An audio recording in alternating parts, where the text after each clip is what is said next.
hello, good night, good morning, good whenever you're watching this. My name is Ariana Foster, aka Ari Indigo, and today we're going to talk about 5 different examples of audio neuromarketing that I encountered throughout the week. What's audio neuromarketing? Well, according to hbr.org, neuromarketing is the measure of physiological and neural signals to gain insight into customers' motivations, preferences, and decisions, which can help inform creative advertising, product development, pricing, and other marketing areas. I wasn't going to remember that on my own, let's be honest, so let's thank the internet. So, without further ado, let's get into these 5 examples. So I'm not afraid to admit that as a college student, I'm broke. And because I'm broke, I'm very much acquainted with the Maryland EBT Social Services Office. And so that means that this hold music was something I heard for weeks, since summer.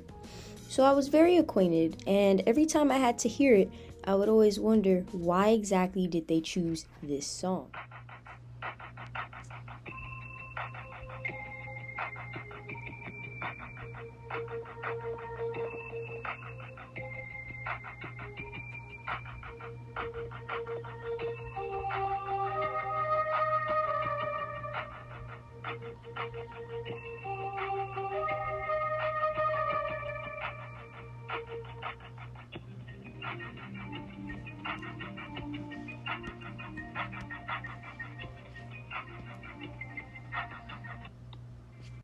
I'm sure the Maryland Social Security's office picked that particular song to soothe the listener. However, it does the exact opposite. Every time I hear that song, my body becomes encapsulated with the type of rage that I can't even describe. And this doesn't only happen to Maryland. This happens when I'm at hold with Chase. That happens when I'm at hold with a food service. And that even happens when I'm on hold with the Howard University Financial Aid Office. So I was thinking, is there a science behind this? Thankfully, for the sake of this assignment, there actually is one. There's an article on Wired.com by Frankie Adkins that states that the reason why people hate holding music is because we begin to associate the weight with the music itself. After reading that, I quite literally said out loud, well, if we're programmed to hate the music, then why don't they make it better? Well, again, Adkins says the reason the songs are so boring is because they have to match the company's values. Assuming the values of the office or community, I'm not sure how the music matches the theme. Maybe it's the chime. I'm not really sure. For this portion of the assignment, I decided to take a look at this ad that kept playing whenever I tried to watch Scandal. And you can't really hear the music in the clip, so I'm gonna break it down for y'all.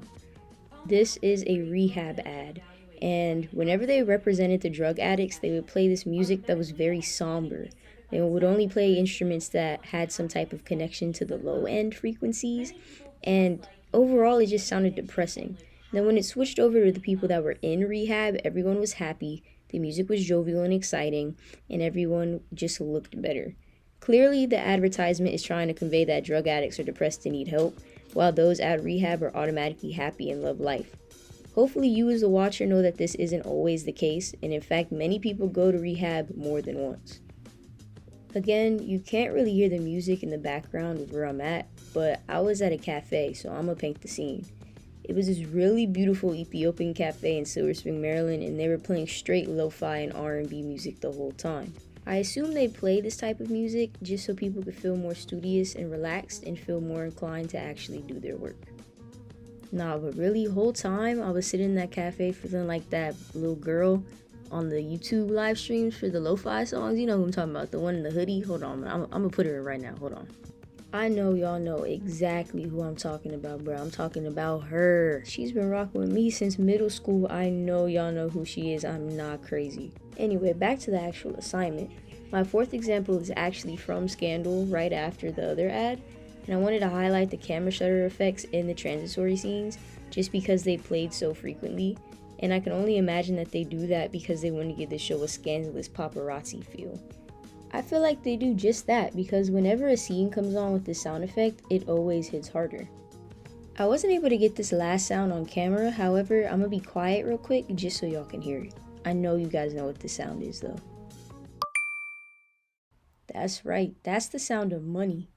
Not really, but it's a sign of digital money, and apparently it makes our brains want to use it more because it still makes us feel like we have money, which in turn, of course, makes us spend more. So, Apple knows what they're doing in that front.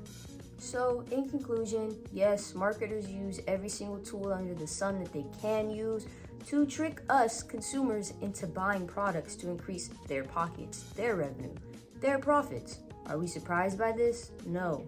Why? Because we live in America. We should be very familiar with that. But anyway, thank you for tuning in to my YouTube video, my YouTube channel. Please remember to like, subscribe, and leave a comment. And as always, peace.